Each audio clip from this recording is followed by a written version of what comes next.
Yeah, hello everyone. I send you a warm greetings from the United Kingdom, and we thank God once again for another beautiful day. Once again, we've come to you with a fantastic Study Abroad podcast. The point we always make is one: if Ko has been able to study abroad, if Ajua has been able to study abroad, if Oga has been able to study abroad, then it means that it is also possible for you to study abroad. All that you need to know is just to know the process, to know the simple keys to help you to also be able to study abroad.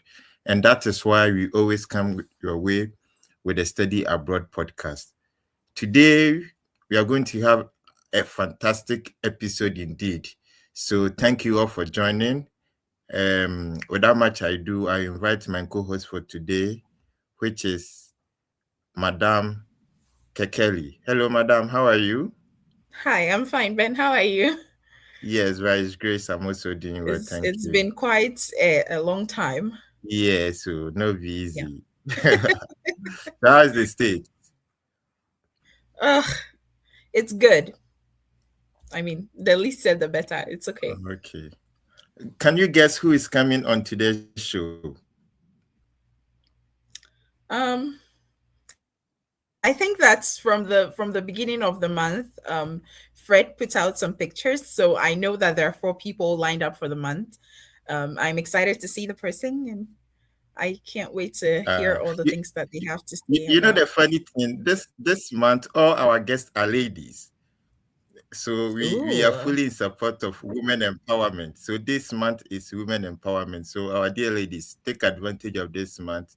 Be Mm-hmm. motivated to study abroad. Okay. So we have our guest for today. I really like her name.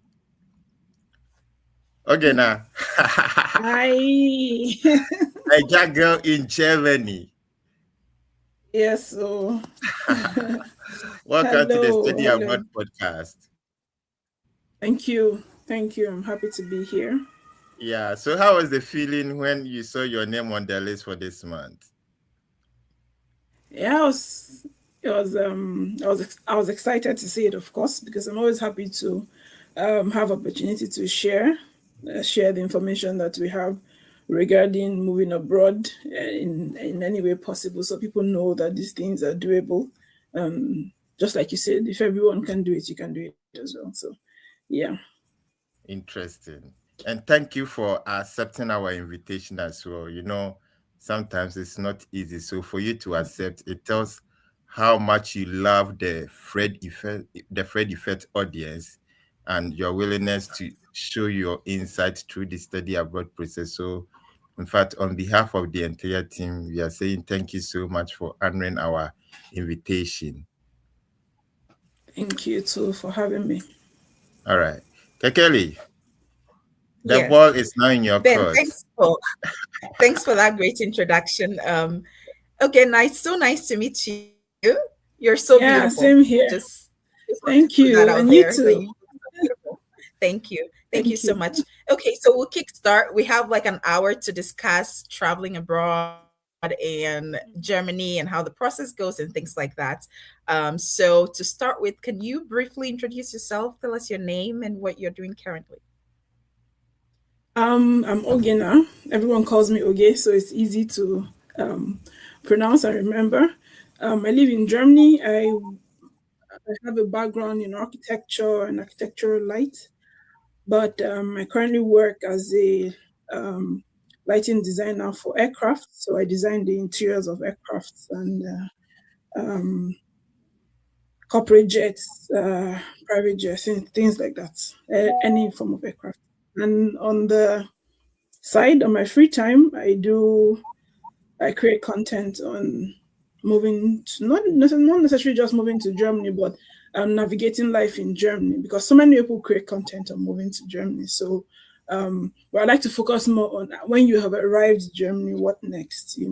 How do you settle in? How do you get a head start as opposed to just going round and round in circles? So yeah, that's what I do. That's such an interesting career to have. Like, oh my God, I have never, I'm being honest, I have never had anybody or known anybody who does what you do. So that's so interesting. I am pumped. I'm excited to hear more Yeah, about that if you don't mind later after of the course, podcast. I want to of course. learn more about what you do, and it's just so exciting to know that you do something like that. That's amazing. Um Thank okay. you. So how long have you been in Germany for? I've been here since 2019, so that's about That's a six long years time. now, more than 6 years, almost 7 years. Yeah, Yeah. if my math is right. Yeah, Yeah, that's almost 7 years. about That's amazing. yeah, That's amazing. Can you yeah. tell us any Time fun just facts about time yourself? flies so quickly. Time does fly. Repeat yourself, please. I missed you. Can you tell us any fun facts about yourself? Hmm. I'm overall okay. I think one of the most surprising thing a lot of people tell me is people assume because I make a lot of content, people assume that I'm very extroverted, and Yeah. then they interact with me later. Of course, when I will of course interact as much as I can in person, but then eventually they find that I'm sometimes really shy, as opposed to what is assumed, on the internet. I think that's the one thing I think Yeah. is quite strange even to myself. Yeah. Yeah. Some people are very comfortable with the camera, but once it's like in person, they try to like just lay back a little Yeah. bit, and that's Just run away. okay. That's okay. That's Yeah. very okay. Okay, so let's move on to the journey from Nigeria to Germany. What inspired Mhm. you? First, did you just go to school, or did you move to Germany through another route? I moved to Germany as a student. So Okay. I came here to school. However, um, I didn't have the it wasn't my idea rather to move to Okay. Germany. My Okay. husband is currently my husband now, but at the time he was my fiance, and he was the person who was Hmm. like he wants to go to Germany, and things like that. I really was uninterested in the move, but he did eventually move first, and kept pushing. Okay. Of course we engaged. We have to find a way to move together, Be and that together, was the yeah. main reason why I had moved. But I moved as a student because, of course, we weren't married at the time, Yeah. and I moved at this point. But in retrospect, I'm really glad that he did that. That he put a lot of he did a lot of work in trying to convince me, to come here. So yeah, the whole the initial thought was not mine wholly, Okay. but I think he makes a lot of joke right now. He says, "Look at you that didn't even want to come to this Germany. Now you're the one that said everybody comes to Germany, comes to Germany." Absolutely get it. Sometimes it's just that place of comfortability that you get to, and you're like, oh, I'm doing good. Yeah, I don't really exactly. need Because when I was in Nigeria, it's not like I was out at the time. I was quite comfortable. I had a job. I have yeah. an I had a company apartments, car. I was comfortable, so there was no Yeah. need to in my mind at the time to Absolutely move. get But it. then, Absolutely get it. thank God, I did anyway. Yeah. Did you ever consider going to any other countries, or was it just like after he told you about Germany, you were just like, okay, I mean, my man is in Germany, let me just go to Germany. Did you Yeah, ever yeah. consider moving to other countries? Okay, so before, maybe one time, maybe when I was in university or something, maybe Hmm. I had thought of somewhere like the UK, um, just the UK, to be honest. But I never thought about going any other place. And since he was here, what was the point? It was only this was the only country I was looking at that moment Yeah. because this was the country he was in. So Right. yeah, so it was Right. just Germany. So whenever you had made the plans to move, like how many universities did you apply to? What was the application process like? Can you give us a rundown of that? So now what I did, I would never advise anyone to do, because I applied to Okay. only one school, just one school, and one application, and I was lucky to get the admission for that. But that was quite risky. I don't know what gave me the confidence to do that, but I applied to Once that just one. starts, there are some risks that you are willing to take. So I can see that it's because there's some level of smartness that will give you that kind of confidence. Kudos to you. Kudos to I you don't for know being about that confident. I don't know about that. I think it was more so like I said earlier, I wasn't exactly pumped about moving. So it was like, let me just do this so that someone can stop disturbing me about it, So at least when I did that, I said, have you applied? I say yes. Meanwhile, it was just one application I did. But now when I talk to people, I tell them to make multiple applications because so many people, the competition is a lot more, especially now. The competition is a lot more, so it makes no sense applying to just one school. So I applied at the time. The school I applied to, you had to send your documents physically to the school, because of course COVID hadn't happened and everyone was still, life has not changed, and so I had to send all my documents physically to the school. So of course I didn't have to spend the money for application like you would do for Uni Assist.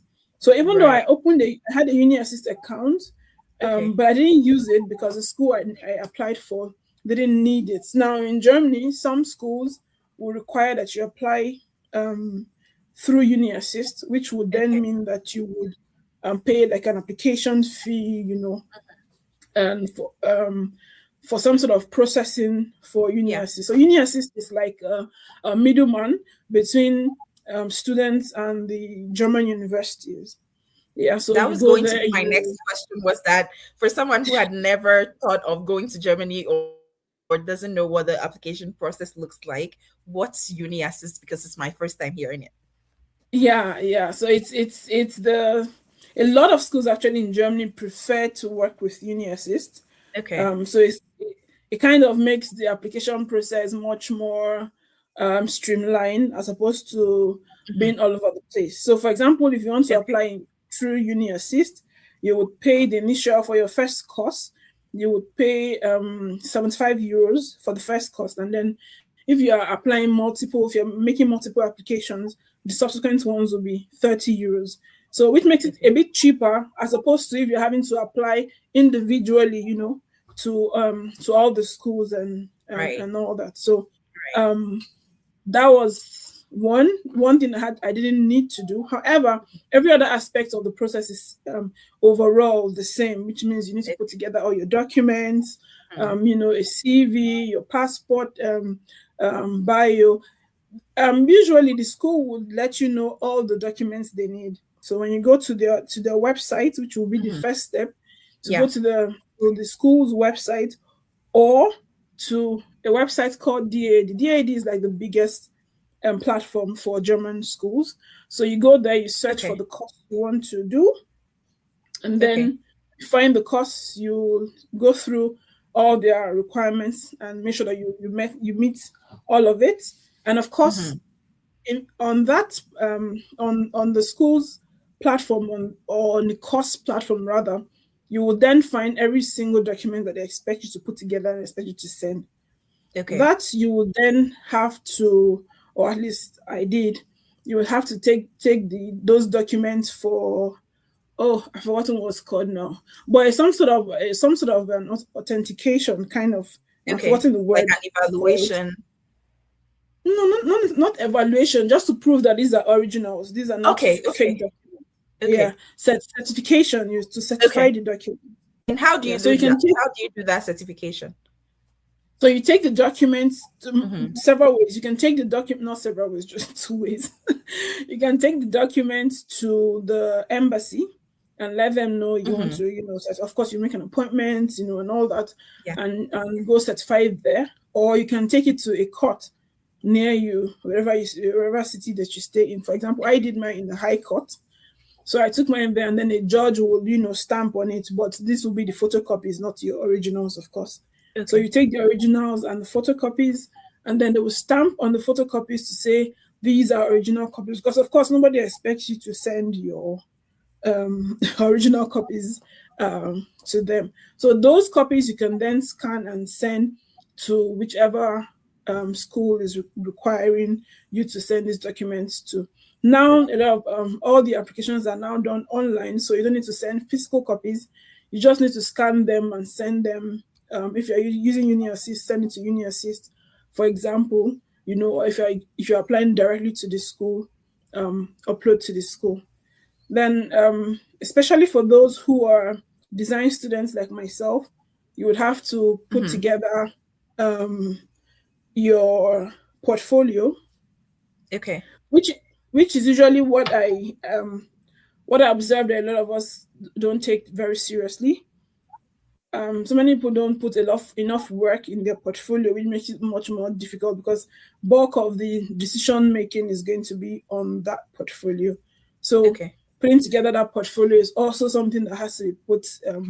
A lot of consideration has to be put into, just the same way you put a lot of consideration into writing your motivation letter, and all that. So once all of that is done and put together and you've sent them, and then it just becomes a waiting game, wait for them to get back to you if you qualify or not.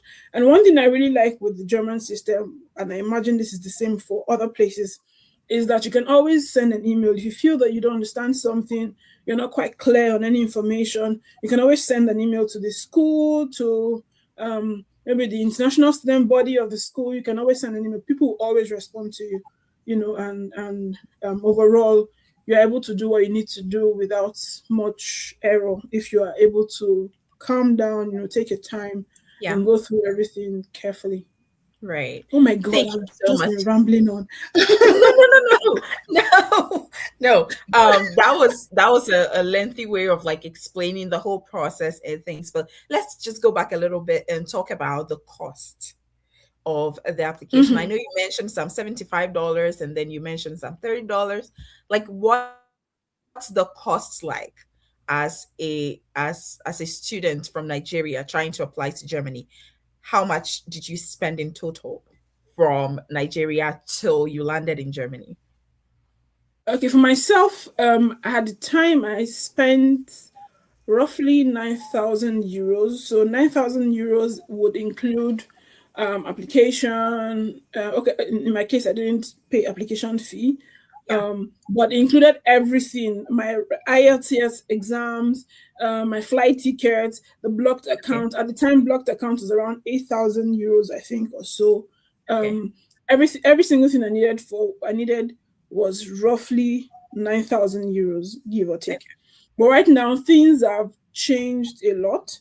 So prices are no longer the same. Right now, blocked accounts is now about 11,904 euros. So that's roughly 12,000 euros now. And then your the IELTS now is about 200. If I convert it to euros, is about roughly 200 euros now. Application fee, if you're sending through UniAssist, is 75 euros for the first application, like I said, and subsequent ones are 30 euros. And another thing you need to spend money on will be the certification. So the certifying of your documents, the cost will be depending on where it is done and what that, if it's at embassy and if it's at the court, depends on what the fee is at the time. But usually it's a very small amount of money. It's never something heavy, so it's something always very very doable. And then what other costs now? I think that's about all. And then of course your flights to Germany. Then right now, flight to Germany is, if you're coming from Nigeria, for example, it's about roughly 600 euros. So let's say everything all together will probably be costing you. Then maybe you have some extra money which is on hand, just so you're not stranded. And also let's put everything, I'll say roughly 13,000 euros. About that. So I know you've been mentioning, block account, and that sounds new to me. So if there's someone in Nigeria, he's never considered traveling to Germany, so they don't even know what a block account is, and it looks like that takes like the bulk of the cost. So what is it? Do I really need it? Just explain that to us a little bit. So blocked account is like, I'm sorry, it's like is your proof of fund. That's what you're supposed to use. That's what you're supposed to show to say I can take care of myself, you know. And usually the money in the blocked account should, by the calculation, is it's spread 920 something euros, I think, per month. So that's supposed to take you for a whole year. However, not everyone has to use a blocked account. You don't have to if you have other means of funding. So other means would be you have a scholarship, for example. If you have a scholarship, you don't need a blocked account. Or if you have someone who can provide you what is called a sponsorship letter. So that sponsorship letter will be written by someone who's living in Germany, working in Germany, and the person's income is enough to cover for the number of people they have in their household and also take care of you. So that would usually vary depending on the city the person is living in, the number of people in their family, and how much the person is in. So if you find someone, or if you have someone who can do that for you, then of course you don't need to look at the blocked account. But how the blocked account work generally is you create an account in Germany from wherever it is that you are, and you fund this account. So funding this account, once the account is funded, you can't access the money anymore until you arrive Germany. So once you arrive Germany, so once you arrive Germany, then you open your regular account, and then the contact the blocked accounts guys so that they can now be sending you the money in your blocked account every month. So every month they'll send you a bit. Every month they send you a bit. The idea in my mind is so that you don't exhaust all your money at once. So you have 920 something euros per month. With that money, you're supposed to take care of your rent, your insurance, your feeding, your everything, all your living expenses. So that should cover that for the month. Yeah. So they do that. That money will be sent to you every month in bits until the year is over. So the money usually will last for 1 year. And there are several. That's very interesting, yeah? That's very interesting. All of this is new to me. So you see that I am like, oh my God, is that how it works? Because when you are coming to the US, the process is totally different. Yeah. Of course, when you're coming to the US without funding, then you need some proof of funds, like a bank statement, something that you send to the embassy whenever you're doing your your interview. But you don't give the money to any, like the money is not in any locked account that you need to get there and then start getting after every month or something like that. No, once you show them there's a proof that you can fund the education, that's enough. So I am so surprised that in Germany, like, you have to keep the money in an account that's blocked. So what happens when you don't get admitted? What happens to that money? So usually you're supposed to have your admission before you do the whole blocked account funding and all. Because if you're going to the embassy, you're supposed to go with the blocked account, which you can do just maybe before going to the embassy. All of this can be done online, so it's pretty straightforward. It doesn't take time to to have. But if for whatever reason you don't get your visa, so you're not going to use this blocked account, your money is going to be refunded to you. You just need to contact them and let them know, and they have their ways of doing all that reversal. Of course, there will be some administrative costs, but it won't be like a ridiculous amount of money that you lose. Yeah, that's amazing. Because Germany, they don't want to hear that you got stranded. They want to be sure. They want to be 100% sure that you can take care of yourself. Very, very, very smart move. Ben, can you hear us? Yes, I can hear you. Okay, go ahead. I'm just enjoying your conversation at one side. Do you want to? That's an interesting one. Okay, now some questions. Yeah, thank you so much. Yeah, so please, if you just tune in, we have Organa with us, who is in Germany and trying to share her experience with us. So those of us who wants to study in Germany, it is still possible. You just need the right information and you're good to go. So let's make sure that we are sharing the link. I'm sure most of us, our priority is the USA. However, Germany too is there that we can explore. So let's share the link so that if you are not even interested in Germany, someone who is interested in Germany can follow this podcast, and then he or she is going to be a blessing. So before we move to the other set of questions, I just want to take you back. You mentioned something like building of portfolio. I just graduated from the university and I want to do my master's in Germany. What sort of things should be in my portfolio that would at least make my application very, very competitive?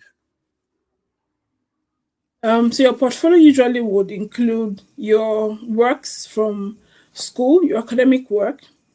It will include whatever work that you've done, maybe professionally, maybe outside of school, and all that.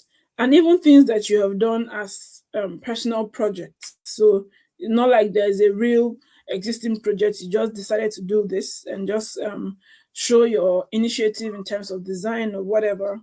All of these things would be great to be included in your portfolio. However, some schools have a limit for how much, how big or how small your portfolio should be. So sometimes they can say they only want 4 pages, or they can say they only want whatever size of document. So based on that information, you have to make sure that whatever it is that you're putting together is then squeezed to fit their requirements. However, the most important thing is to make sure that you're putting in your best work. That's the most important thing, because people who are going to be competing for the small slot that is available, studying in Germany is tuition free. So there's a lot of, the competition is really high for a number of people who want to take the few slots, especially for design courses. So if you, for other courses, let's say you're in computer, let's say you're doing something in the IT field, it's easier to have a lot of people. It's easier to have 200 students in a class, for example, in a course like that. But if you're doing something in design or say medicine or things like that, the slots are very limited because they have a particular ratio of professors to students. So the slots is the competition is high. And you can imagine people who are going to be competing for that space are going to be coming from all over the world. And their portfolio is going to be like, they want to also knock everyone off. So you have to make sure that you're putting in your best. What I would always say for a design person is to see what other portfolios look like and then try to match that. So I would recommend like a site like ISSUU. There you can find lots and lots of portfolios from all over the world. There you can find, when you go there, you are challenged by what you see, and then you can already tell yourself that these are the kind of people that will be competing for the same slot that I am, and you can then tailor your portfolio accordingly, either to gain inspiration for layout or to gain inspiration for the kind of projects to put in, and things like that. Beyond that as well, you need to consider the particular program that you are doing. If, for example, I'm going in as an architecture student, let's say I did my bachelor's in architecture, but I want to do my master's in, let's say, computational design, and I'm asked for a portfolio. When I'm putting things in my portfolio, or let me know, computational design might probably be a bit of a far stretch because this is not something that is really big in Africa, for example. But let's say something like construction design. With that, I know that I will not just be putting things in my portfolio that are strictly design focused. I'll try to put things that have a little bit more technical part to it, so more construction drawings, more detailing, and all of that. But if I'm going straight for an architectural master's program, then I want to show more artistic, the more artistic part of the work. So depending on what you're doing, you need to make sure that it's just like applying for a job. You need to ensure that whatever you're doing is tailored to fit the program, to fit the school. You can even search for the professors. If you search on the school site, you can already see the professors there, and you can have an idea. What I normally would do is I'll go to this. If I say I normally would do, like I've applied multiple times, but it's just like looking for a job. I would normally go to the company sites, look for the people that are probably going to be in charge, and try to do whatever I'm doing to suit these people, because everyone will always make their decision based on their personal bias. So if I'm a student, I'll go to the website, I'll see the professors there, I'll see if I can get any information about these professors and get a feel of the kind of thing that they do that they would naturally appreciate or naturally tend towards, and then I can try and work around that and make my portfolio look that way, just kind of, playing into their natural bias, so that it's easier for them to identify your work and be drawn to it in a way, as it were. Yeah, that's Yeah, that's quite a good one. Thank you for letting us know. So okay. I have a very good portfolio. My block account is strong. I have my admission. What are my chances of getting my visa approved? No one can ever tell you that your chances is 10% or 15% or 20%, because the visa officers have a lot of autonomy. They're given so much power by the government to make decisions on their own without necessarily interfacing without necessarily confirming from whoever or whatever. But I'll say that what would generally up your chances, of course, to ensure that all your information and your document is put together properly. Because for Germany, for example, specifically, Germans are very big on order. They like things put together. They want you to you're not fidgeting, just like I imagine for most other countries. When you go with confidence. You're not going like you're begging to say, oh, please now help me now, I know things like that. Just you're going there with confidence that, look, in fact, I'm even going to help you, Seth. It's not like this. My going is just to benefit me. I'm coming with something. I'm coming with substance. I think that goes a long way, as opposed to when you're fidgeting. It feels like, oh, you're too afraid. And sometimes I feel like this is just my personal advice. Like I tell people, I would say if you go to the embassy for your interview and you feel nervous, say it. You can tell the person that, I'm sorry, I'm a bit nervous. It's okay. The person is a human being, and the person knows that sometimes when things are like high stake, people can get nervous, even for a job interview. Once you say that, it even makes you less nervous, and it can lighten up the mood, or make the person can say, okay, don't worry, relax, or something. That doesn't always mean that it will work out that way. You can meet someone who's just in a bad mood, of course. But Hey, these visa officers. So, can you walk us through shortly with your experience, the kind of questions that you were asked, and maybe probably how you were able to go around it to get your visa approved? Personally, my own questions, funny enough, I didn't have so many questions. On the internet, when you search online, you see like so many that they will say, okay, how many states in Germany? What are the states in Germany? Who is the president of the country? Who is the different, all kinds of questions, just to know if you know the country that you're going into. But for me, I was asked the school I was going to, why I chose to go to the school, why I didn't want to study in Nigeria, and what I intend to do with my degree when I'm done. Those are the three questions I was asked. I wasn't even asked anything about I was also asked what I was doing at the moment. At the moment I was working, of course, so I talked about my work. I talked about all the things I'm working on. I was working on rather at the moment. I talked about the course, of course, that I was going to, because I really know the course I was going to. I did this whole thing myself, in the sense that I searched for my program myself. This is why people need to be into the thing. Even if you're paying somebody to do the work for you, you should know exactly what's going on and exactly what you're going for, so that when you're asked questions surrounding this, you're not looking like you're just relocating to relocate. But when you know exactly what you're going, the course you're going on, you are sure on all the details of your program, it's easier to sound confident, because confidence comes from knowledge. What you're sure, and what you're able to defend. So for me, the question was not in that direction, but for some other person, it could be something else. Sometimes they don't even have like a strict rule, like they ask this particular question or the other. The visa guy can just look at you and feel like asking you something ridiculous, and you just have to be ready.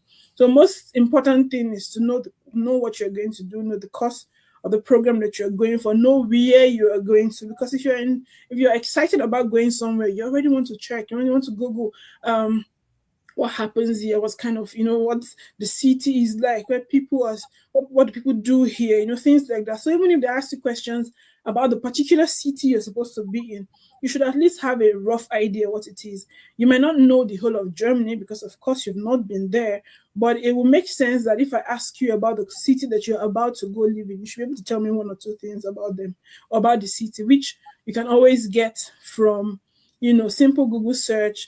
ChatGPT now is fantastic, so you don't even need too many English. You just write it will tell you everything that you need to know. So that's yeah. I'm sure now if they allow all graduates to give vote of thanks, everyone would of course we go have to meet ChatGPT. the AI of ChatGPT. Yes. So, interesting. Before Kekeli comes in, I have to be able to speak German before I move to German. How do you take this? No, that's not correct. I don't even know how to speak German properly, even though I've been here for almost 7 years.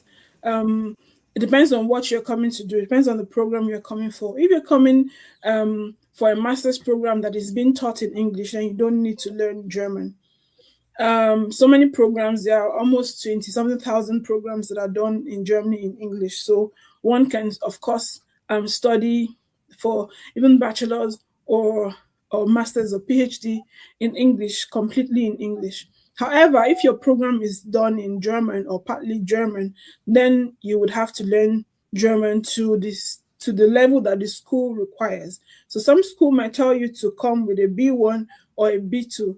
So that would then inform the level that you have to, prove in terms of the certificate, as it were. But if you're coming for what is called an Ausbildung, so Ausbildung is like a vocational training. So you're studying and working, you're being paid to study, sort of. If you're coming to do that, all Ausbildung programs, or at least as far as I know right now, are all done in German. There may be like a handful that is done in English, but the study part is usually the one that you can find in English. But the work part is totally in German. So it's as good as saying everything is in German. For that, you will need a B2. So that's the only time when the German language is a compulsory thing. But for every other program, if you are studying in English, then you don't need German. You just need to write the IELTS. Yeah. Have you intended to be a lecturer? It's like you are teaching smoothly. Kekeli, I don't know if you are enjoying her lecturing. I'm absolutely, because everything is so clear. Yeah. Yeah, so I should think about it. Yeah, you should think about it. Yeah. So I Thank think you. you've cleared this one once and for all. So there are some programs that it's like study and work. So if you are looking for that offer, then of course you might need German language. At least you must know the basics, right? No, not the basic. You must have B2. B2, B1 or B2, and that's not basic. B1 or B2 that's is also like good. advanced. Oh, okay. Yeah. But if it is a normal programs, we have over 27,000 programs that are taught in English. English, yes. So Charlie, if US is not working for you, make you try German. You maybe if you work, give you Yeah. Kekeli. You're right. You're right. Yeah. Okay. So yes. Yeah. Okay. Now let's take it from there. How is life like as an international student living in Germany? I would say so. There are different school of thought on this, depending on where you're living, depending on how how you are living. I would say if you're a scholarship student or if you're funding yourself, if you need to think about work or things like that. So it really depends on everyone's particular situation. But for me, As an international student, I would say it was quite seamless.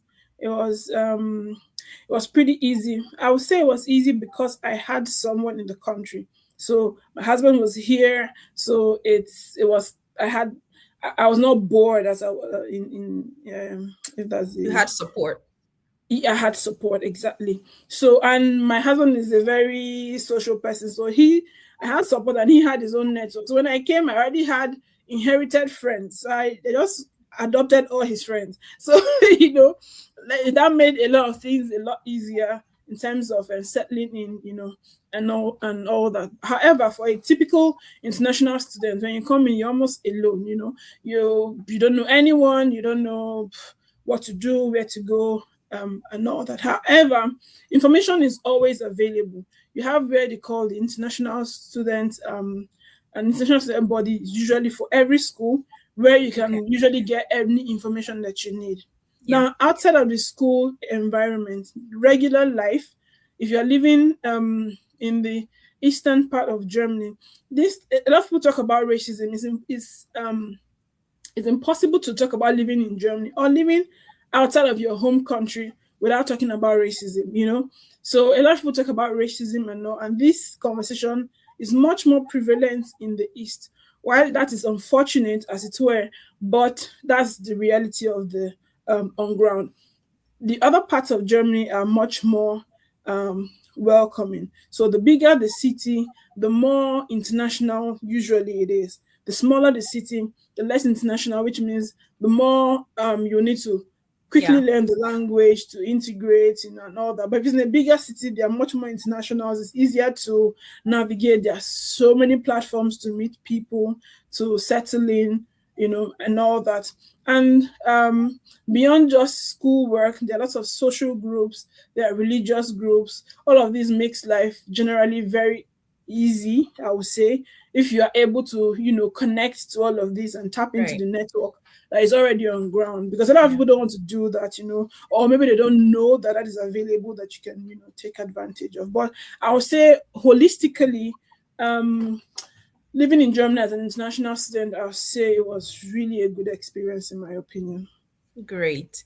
Yeah, I always tell people that community is a big thing, and you don't just want to live in isolation because that puts you in trouble. Yeah, it You does.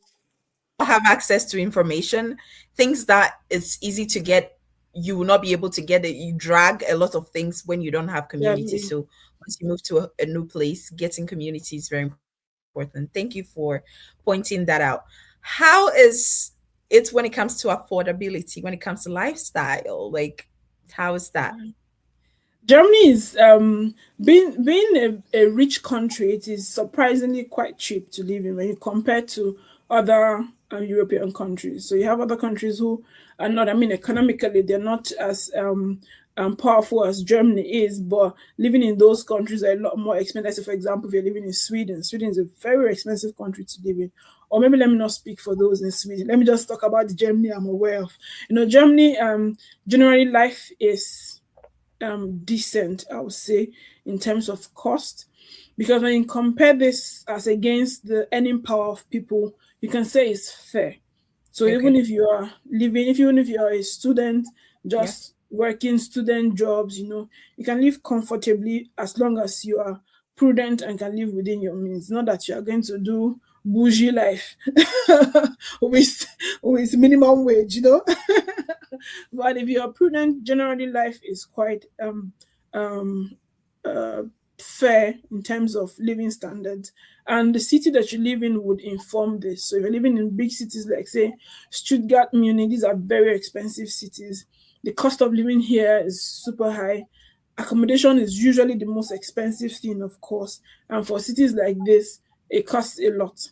However, if you're living in other smaller cities, let's say a city like, I don't know, Koblenz or Bremen or something like that, they're very small cities and cost of living there is lower. However, even though these cities are expensive, in the same way, the earning power there are usually comparable. Right. So if it's more expensive, earning power is higher there as opposed to the other places where cost of living is small. I know this is usually a big issue for students when they think about moving to countries like Germany. And usually, what I would advise is find a middle ground. Find a city that is somewhere in the middle, that is not so far away from a small village, but also not so far away from a big city. So that would be easy by simply searching. If you search the course that you're looking for example, you'll see all the courses and you see the cities that these courses are. Do a simple Google search. Where is this city? And when you look on the map, you can already see the locations and see big cities or small cities that are nearby. It's a very sweet spot if you're able to find a small city that is very close to a big city.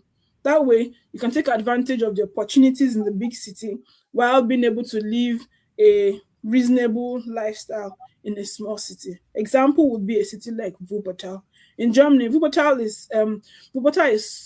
is in such a perfect place. You have cities like Düsseldorf, which is a very big city, is the capital of NRV, and it's very close to Wuppertal. It's like 30 minutes from Wuppertal. So you can work in Wuppertal. You can work in Düsseldorf, school in Düsseldorf, but you're living in Wuppertal. You have other cities like Cologne, Bonn, Essen, cities like that are big cities that that are not so far away from this Wuppertal. So if you're living in Wuppertal, it feels like you don't even feel like you're living in a small town. You feel like you're living in an extension of all these other cities. So these are the kind of things that one can search for and find a perfect middle ground for yourself as a student. However, sometimes it might be difficult to find this on your own, but everything happens with patience. If you're able to take your time and go through everything, just know that if it's a very big city, if you already see the population, if you have started seeing up to 1 million people, just know it's a big city that is expensive.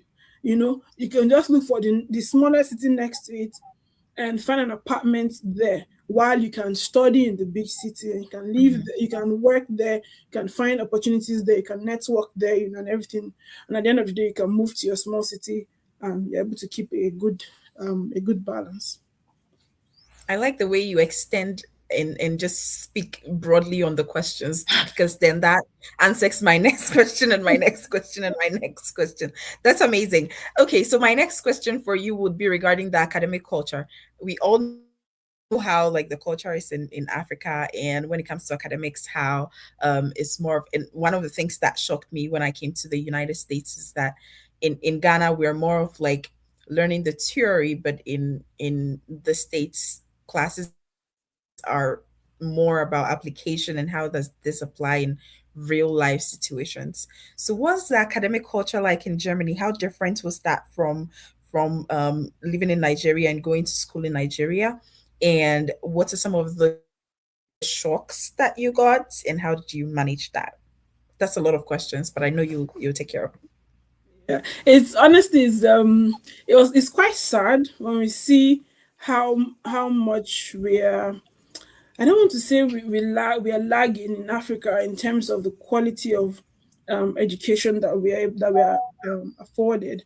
I don't want to say lagging behind, because somehow we're able to navigate this, and we're even able to compete favorably with people from all over the world. So it means that we're doing something right one way or another. However, in Germany there are different kinds of university, and this would inform how practical or theoretical your study is. So if you are going to a university, so what is called a university, that's a regular university, you will be doing much more theory than practical. Okay. But if you are going to what is called a Hochschule, or a technical university or technical Hochschule, there you will be doing much more practicals than theory. So it depends on the particular university or a particular kind of university that you're in. However, regardless of whichever one that you're in, overarching, there's much more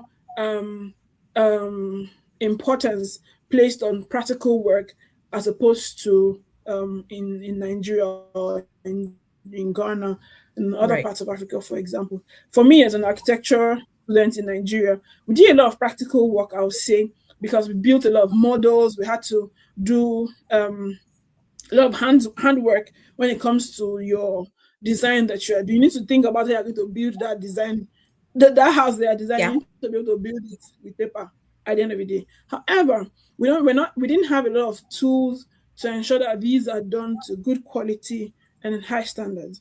But here, for example, when I came here, there's some models I needed to build, the machines that were available, I was so mind blown.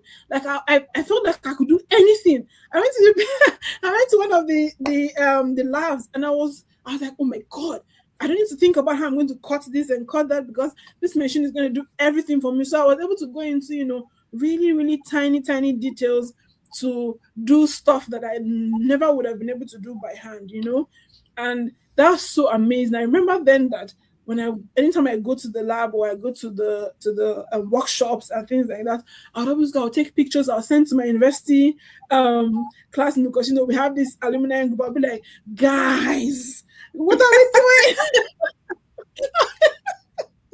I mean, what are we doing? Look at what's going on here. Things like that. It was really, really cool. Seeing that so much work has been taken away from, this gives you much more time to then focus on, the actual learning that you're there for, as opposed to, struggling with how to, build all of these things. And for those who are in other kinds of programs that are not like mine, that requires lots of building physical things, I can see from interaction with these people that they at least are exposed to a lot more materials.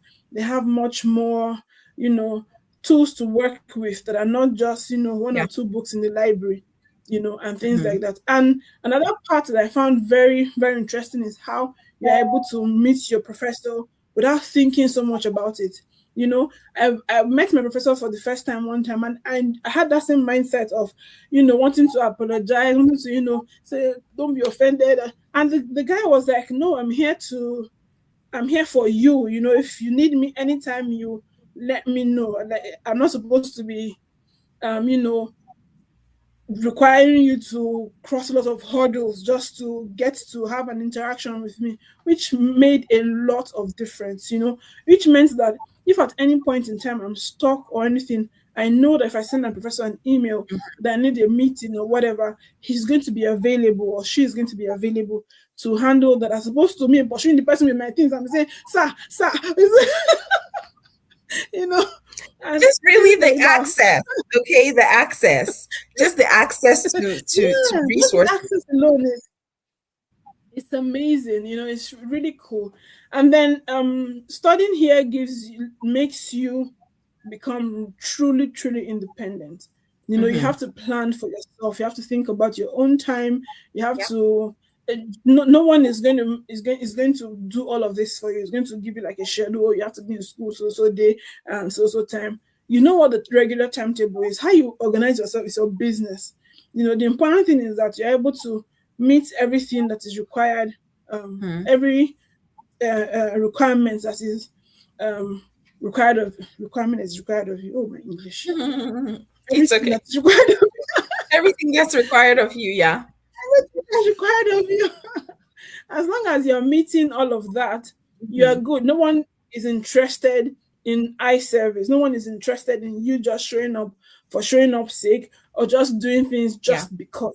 They need to be sure that, and then your professors are able to, at least in my own experience, they're able to really render help based on your particular needs. So I had, so right now I'm talking to you, it's just because it's just, it's a small need. I can talk to, say, 5, 10, a small group of people. When I have to stand and give a speech to a crowd, oh my God, I start having, my nerves are usually all over the place, Doesn't happen to the best of us. All of us have that. Oh my God, you would not, my voice sounds like I want to cry when I'm doing that. It's crazy. And at That's the time, normal. At the time, my professor noticed this because, of course, for my program, we had to make presentations every week. Every week, there's a presentation to make. And my professor noticed this, and he made effort to get programs to recommend for me to go do. Programs that are within the school, that are of course free, that I wouldn't have known that they were available. And these were quite helpful, So nobody was trying to make you feel bad for having certain shortcomings. They are there to improve you, and that's the mindset that they have. That anything that you're doing, despite how, regardless of how bad it is that you are, they want to ensure that you're coming out top. Not that they are making boasts to say, in this my course, only one person can get A, the rest you fail. you know. That trauma stays with you forever. I promise. Oh my That God. trauma of professors, you feeling like professors are not there to support you and that like they are there to see you fail, that thing stays with you for a long time. So I'm glad you're touching on that. Obviously, you have some really good information. I am intrigued. Like, I want to know what you're doing. I want to like you work in aircraft, like you design lightning. That's so cool.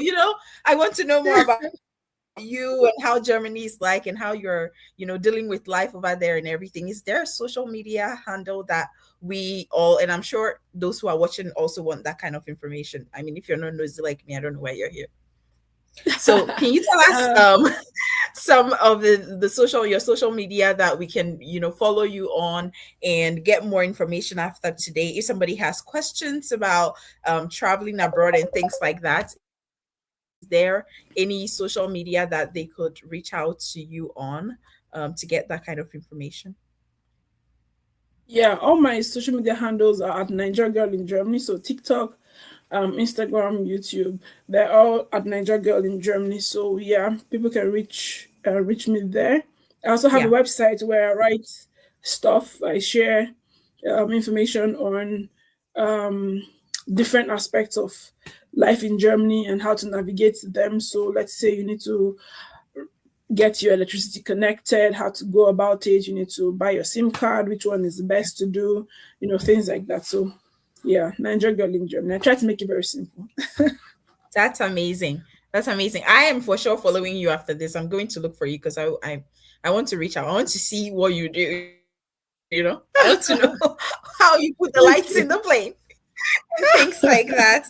That's amazing. We're at the 57 minutes mark. Ben, do you have any questions? God. Okay. Talking. I didn't realize. That's because you're such a good communicator. I was so excited. I was just listening to you and I wasn't getting tired. So that's a good thing. Thank you. Yes, I think today Ogie has really educated us. If not for the fact that I am in UK now and I'm done studies, maybe probably I may think of considering Germany. Not too late. I think the German government should try to consider you to be an ambassador. You really help the economy to grow. Well, I think it has been a lovely conversation, and we want to make it clear that, in fact, the Freddy Fed team partner with AgroVisa. So they are a group of visa officers who try to review your documents, have one-on-one interview with you before you go for your main visa application. In fact, whatever suggestion, whatever advice they give to you when you sign up onto their service, take it and make sure that you follow suit, because that is going to help you get your visa being approved. And there are a lot of testimonies of people who sign up to their service and they got denied for the first time, but after signing up to their service, they were able to get their visa approved. So make sure that you get in touch with AgroVisa if you are preparing for your visa interview, and they may help you to get your visa approved with ease. So one thing that you should also notice that Niger Girl in Germany is not just here sharing her experience. She has been helping a lot of international students to find their feet in Germany. Sometimes one of the terrible things that can ever happen to you to be in a country and you don't know anyone who to talk to. In fact, your life sometimes become very, very miserable. So try as much as possible to reach out to her and then she'll be able to help you out. So she said TikTok, X, and what? Are you on YouTube? Okay, TikTok, YouTube, Facebook. Yes. So the name is very simple. TikTok, Instagram, and YouTube. Yes. So her name is Niger Girl in Germany. Niger Girl in Germany. So if you search for her, you can link up, and then so can you talk a bit about your consultation service? Or that one when they sign up? You can always send an email, or you can, when you check on my Instagram, you find the link to book for a 60 minutes one-on-one. So I like to clarify that during this, it's not I'm not a visa officer or immigration officer, or anything. What I do, however, is to guide you through, let you know what to expect, and give you some sort of a holistic view on what you're doing, to ensure that you're, thinking about every angle that you need to think about.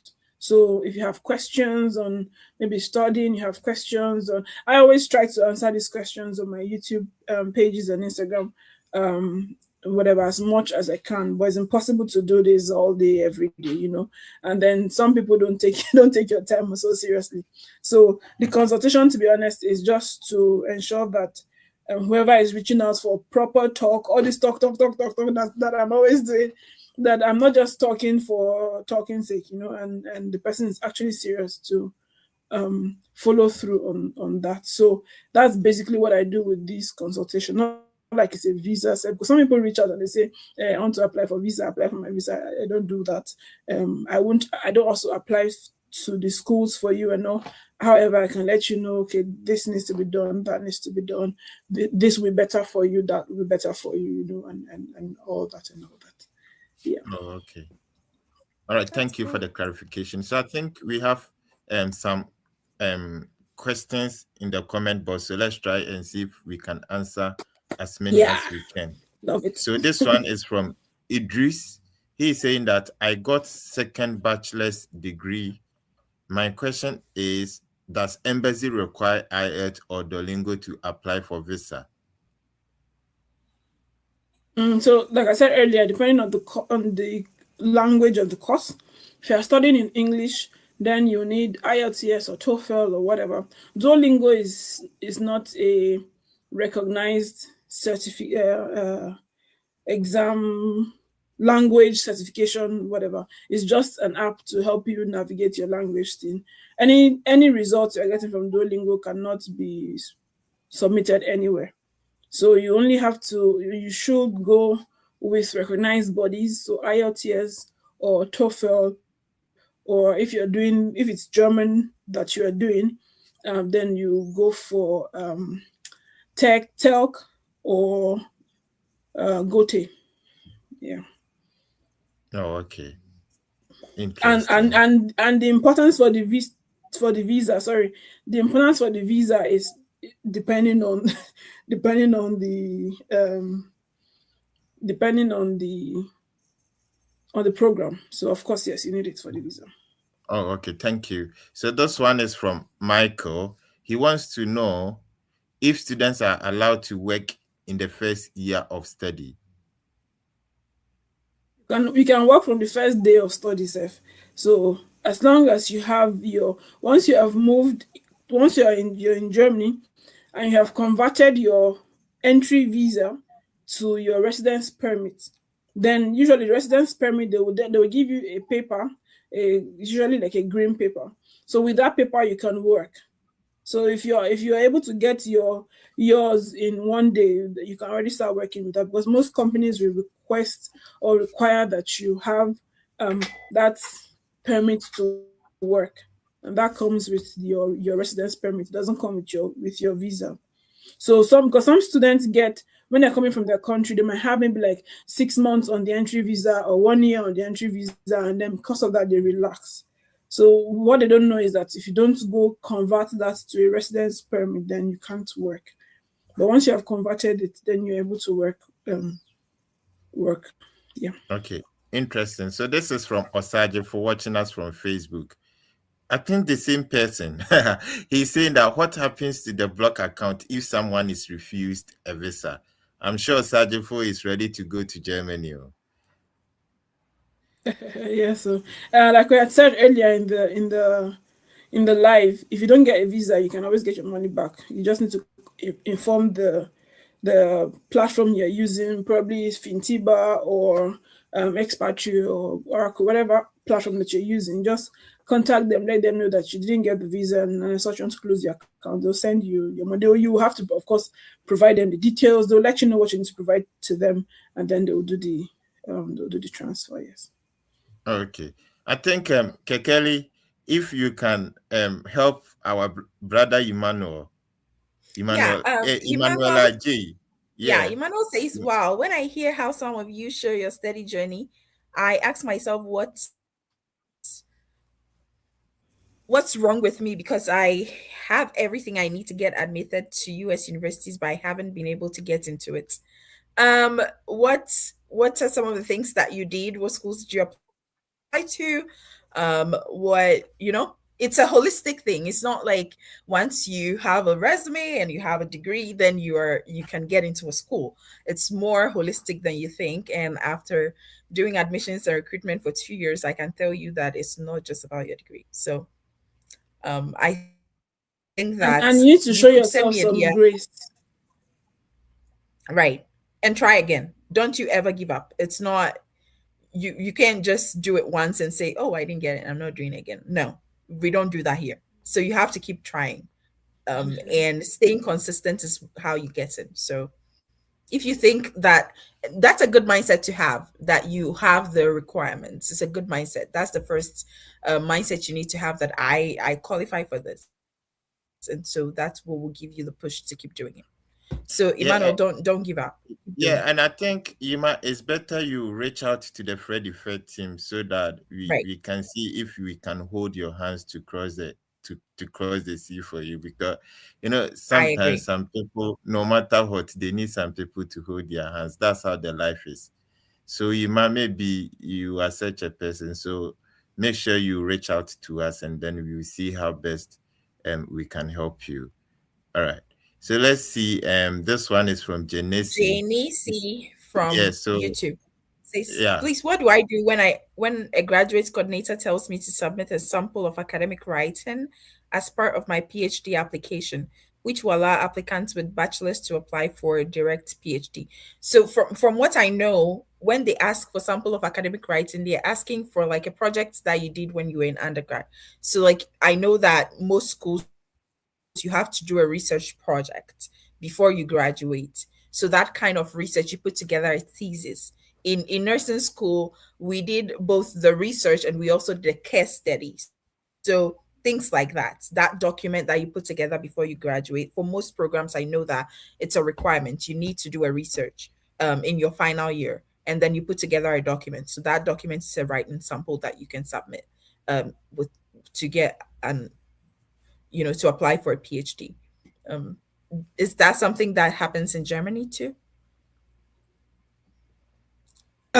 No, well, of course, that's what academic writing would be. But I mean, in Germany, you don't go from bachelor's to a PhD. I know that happens in the US, but that doesn't happen in Yeah, Germany. it does. In Germany, you have to. They want you to go through all the process. They want you to suffer through everything. Yeah. So, Jay, you can submit that document that the research that you did in your bachelor's degree. You can submit that to get into a PhD program. Oh, okay. So let's I think Mate is not relying on ChatGTP. He wants us to is, be his ChatGTP. is there a maximum working hours required for international students? In Germany, I guess, because in the US there is a maximum. For international students, you Yeah, couldn't in work for more Germany than there 2 years. is. Yeah, in Germany it's the same thing. For international students, you can only work for 20 hours. However, there's a way around. There's a workaround. So the workaround would then be that even though you're an international student, you can apply for a full-time job. If you get the full-time job, You can then change your student visa to a work visa. So that way you are technically not a student. You are there as a worker, as a fully employed person. Then with that, you don't really have a limit, because these working hour requirements are usually because of your visa, not necessarily because you cannot combine both if you really want to. So that's the slight workaround, but not many international students are able to do this anyway. So, but normally you have 20 hours. Oh, okay. So I think the 20 hours is more like a standard, though. Mm-hmm. Yeah, Is then it the when same you in the are, UK too, Ben? yeah, that it is. Got it. Then Well, when you are on vacation, you can work full time then. Full time, yes, exactly. Yeah. is the same thing in the US as well. Yeah, Do we have interesting. any other questions? Yeah, I think we've exhausted most of the questions in the comment box. So maybe probably we may ask Oge one or two questions, and then we can wrap up for the day. It has been an interesting session, though. I like her flair. She's that kind of kind, cool lecturer type. Wow. I have to start attending your class. So. Yeah, I can repeat everything you said Thank from A you. to Z without struggling. Thank you. That's really Okay, good to you get one know. more question. You get one more question for, Um, for okay, okay, probably maybe as you are thinking through, I can ask mine. Yeah, go ahead, Okay. Ben. So like I want to know, having lived in the Germany for 7 years, I am coming to study. Do you think there are some courses that are more relevant to the economy that I should consider, or as long as the university is running the course, I should take it and I'll be able to find my feet in the country? That's actually very good. I always say that when you're moving to a country and you're trying to study or work, you need to bear in mind that you're a foreigner, no matter what you're doing. You are first and foremost a foreigner. So there are certain things you should not go and be struggling to go and be doing, because you just put yourself under unnecessary stress. So I would say that when thinking of a course, you need to first think about what the market is looking for, what is really, really viable. It will make no Yeah. sense, in my opinion, to come to Germany to study something like, I always use art appreciation as my example. Not to say art appreciation is not a relevant thing, but if you're a foreigner, how far can you go with that? When you think about courses that you need a lot of connections to get into to make it in those courses, then there's no point even doing it, because you already 10 steps backwards when you compare to people who have lived all their lives here. So I would say that you look for courses, because I wouldn't really say, okay, now everybody's doing IT, now everybody's getting into it. Everybody's a tech sis and tech bro, or a nurse, or a doctor, everybody is doing so. But there's some courses that are not very they're not very competitive, that you are still able to navigate. So business, finance, these are things that would always be relevant. Design, it will always be relevant, but you need to think about when it comes to design, you need to think about that you want money or you don't want money, because designers don't have money like that. except you're working in a manufacturing company, or if your company is a big one and all. But however, it is much more you can navigate that. When I say design, I mean things like architecture, like interior design, that's what I mean when I say design. Economics, whatever it is that that when you think, so when for example, if you're coming to Germany and looking at doing things like social work, while it might sound good in certain places, it might not be the best for you to do here as a foreigner. because it was for here in social work, your German needs to be like 10/10. So you cannot just navigate it as easily as someone who is a local, who is a full, who is, who has been here, and their roots are much more grounded here. But there's several other things that people don't look at. You can look at things like logistics is a field that is really big. If you're in a city like Hamburg, for example, where I am, where logistics is a big thing, you can look at that. There are certain small fields that people don't look into, like lighting. They're not obvious, but when you do a little Google search, you can already see that there's a market for it. But if you do a Google search and you see that what you're thinking about, there's not much of you can't really see lots of companies. And even when you see companies, you're not even really seeing like international people really in some of these companies. Just don't worry about it. Just go and be doing things that you're sure that if you start looking for work, you will see, you will see the job. While yes, people will always say, whatever you're doing, there's job. The truth is, you have to know that you're not, this is not your father's land. And you need to bear that in mind and just work accordingly. That's great. Okay. That's really great. That's good advice. Thank you. Okay. My question is not related to the podcast. If I visit Germany, would you host me? Of course. Just let me know that you're here. As long as you're in my city, why not? Oh my God. Thank you so much. That's a good one. Thank you. I really enjoyed our time together. I learned so much about the process. Sorry, just one thing. Yeah. Just one thing. I remembered just now that we didn't talk about when we talked about IELTS and blah blah blah. I didn't mention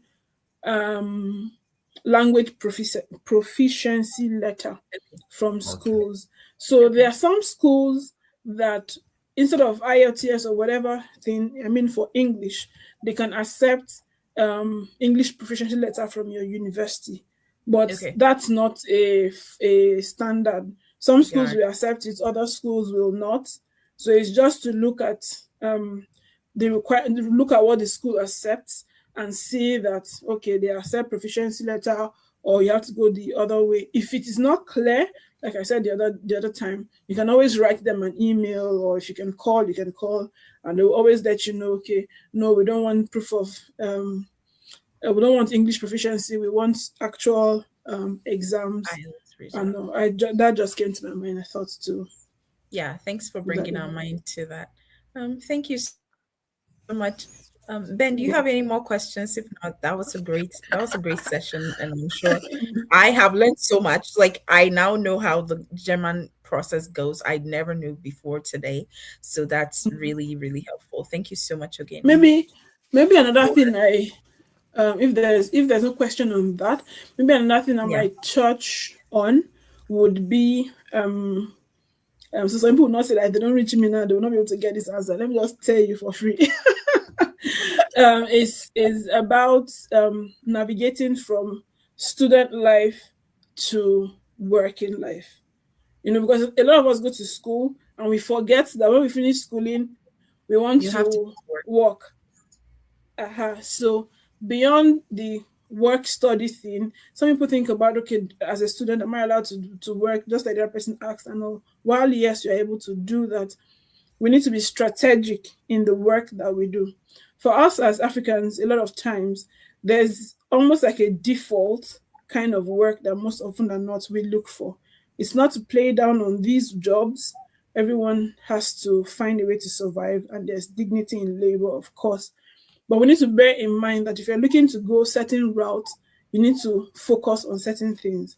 So while it is great that once you come in, maybe you're not able to find a professional position immediately, you can already maybe get something simple like cleaning, all of that. But one needs to bear in mind that it's very easy to get roped into that loop of survival. So bearing in mind that I intend to study, after study I intend to work, we need to now start thinking about professional positions. Let me look for a working student position, because sometimes we don't even know that we are qualified for these positions just because we're not thinking about it. So you need to think about it, apply for positions. It doesn't matter where the position, even if it's in Tesla, apply. You'll be shocked that there are positions available, and take advantage of your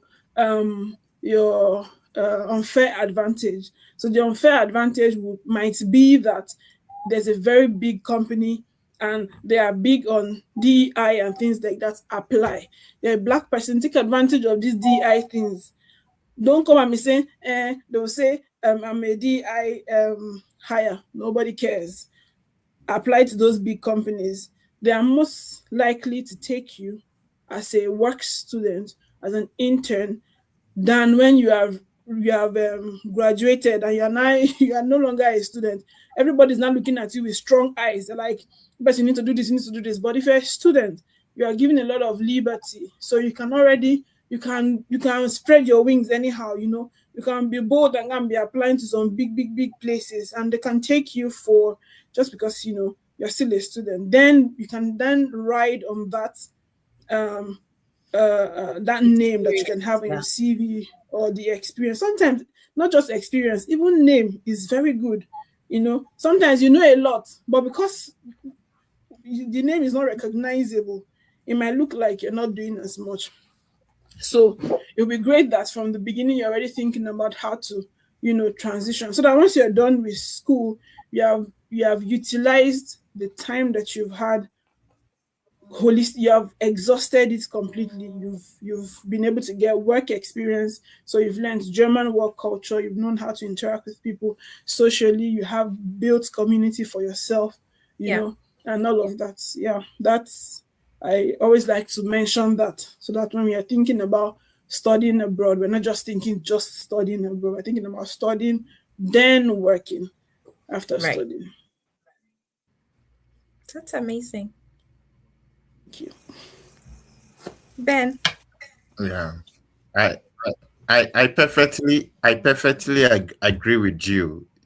So I think so at the moment, in the UK, not in the UK, what the Freddie Fed team is doing is that we are trying to help connect, especially those who are going to the US. We want to build that kind of network whereby we can connect you to those who are already in the school that you are going to, or who have been able to complete the university you are going to, so that they can also help you to navigate through the system. So if you are going to the USA, make sure that you get in touch this year, especially this year. If your visa has been approved, make sure you get in touch with the Freddie Fed team, and then let us know the university you are going to, and then we see if we can help you find someone who can help you navigate through the system. And then, of course, if you are in the UK at the moment, you can still get in touch with the Freddie Fed team. You can leave your number, and then I'm gonna pick it from there. And then I think we've created a platform that we see how we will try and then help each other. Sometimes it's not just about studying abroad.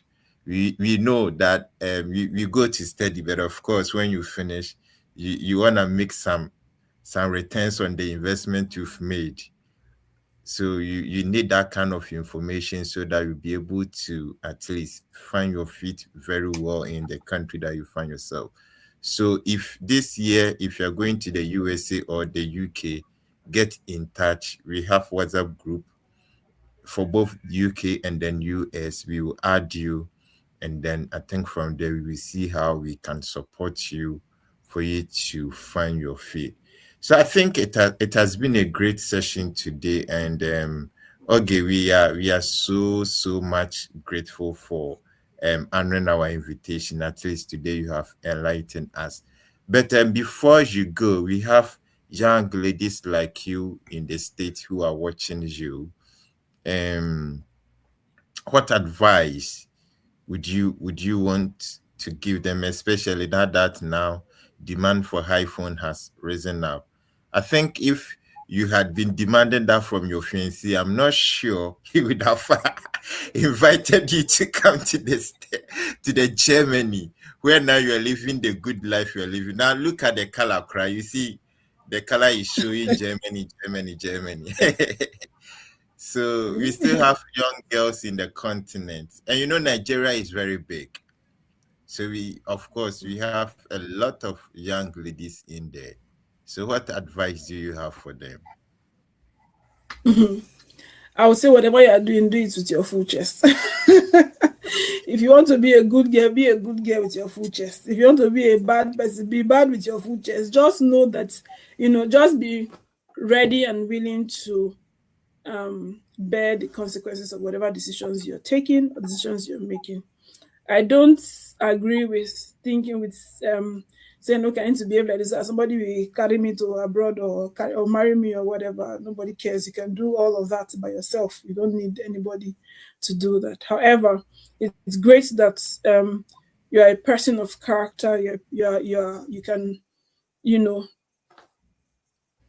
build a life for yourself outside of another person, such that when some other person comes, if they come, you are not just an addition for number's sake, you're an addition in terms of value, that there's something you're bringing to the table. Let me say for myself, for example, like I said earlier, I didn't need to leave the country. I left the country because I chose, okay, let me follow this man and go and go to the abroad. But it didn't absolutely need it. I was not going because, if I don't go, maybe my life would not be better or things will not work out well, So one should just build a life for yourself, and the path that you have decided for yourself, do it and do it well, so that if they talk about it, you can defend it comfortably, even if other people say it is a bad road. But you, for yourself, is working for you, and in your heart of hearts, you are comfortable and confident in it. That's for me, that's all that matters. What other people think about it is really inconsequential.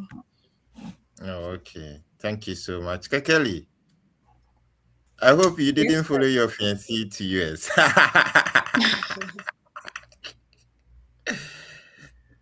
Let's not talk about that. Let's not talk All about right, that. I hear. Please, your final words for us. It's been great. I've learned a lot from Ogena, and I will surely keep in touch. So just as she said, okay, as a woman, as a young lady, as a girl, have something for yourself.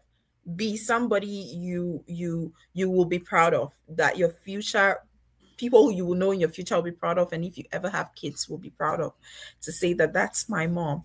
And if you come from a background that is dysfunctional, make sure that you're the change that you always wanted to see when you were growing up, so that you don't bring other people to the same dysfunction that you have experienced. So just that, like, think outside of the small world that you're used to, and know that there's a bigger world out there, and there's more to life than just what you're used to, and that dysfunction doesn't define you. But when you put in the work, then you can make the changes that are necessary. So that's all I have to say. And I will see you next time when I host another The Fred Effect podcast. All right. So thank you so much. But okay, before we go, I think one Nigerian guy just joined and he has put a question that if you can address for him. I'm sure he was Okay. running to find internet to join us. What is it? He said, "Hi, I came late, but how can I contact you to get more information? I'm looking for admission for the winter 2026. Thank you." Like we said, you can reach me on Nigeria Girl in Germany on all of the platforms. Instagram, TikTok. You can send me an email, nigeriagirlingermany@gmail.com. But I would say that if you are trying to get into a German school for winter 2026, you're already running late as of right now, because there's so many you need to get, except there's a magic that you can do to, catch up on the time that is fast spent. Because you need to put together your documents. As someone who is applying from outside of the country, you need to apply before a certain deadline, which usually you would see on the platforms, on their websites, and all that. So, but in any case, you can always reach out to me and we can talk about it. Thank you. That's perfect. Thank you, everybody. Thank you very much. So Thank thank you you. all for joining us. God willing, next week we will come your way with another fine episode. Of course, let me make it clear once again. This month, June, is Ladies Month. So please, our ladies, we need you more on the podcast. Yes, we are also in support of women empowerment. So as many as we can assist for them to study abroad, as a team, we are willing to do so. So that's why this June we have dedicated for ladies. So my dear ladies, make sure that you tune up every Saturday, 5:30 GMT, and make sure you don't just join. Come with pen, notebook to write down some few tips that may help you succeed in your study abroad journey. So God willing, next week we'll come on your way again. Thank you all.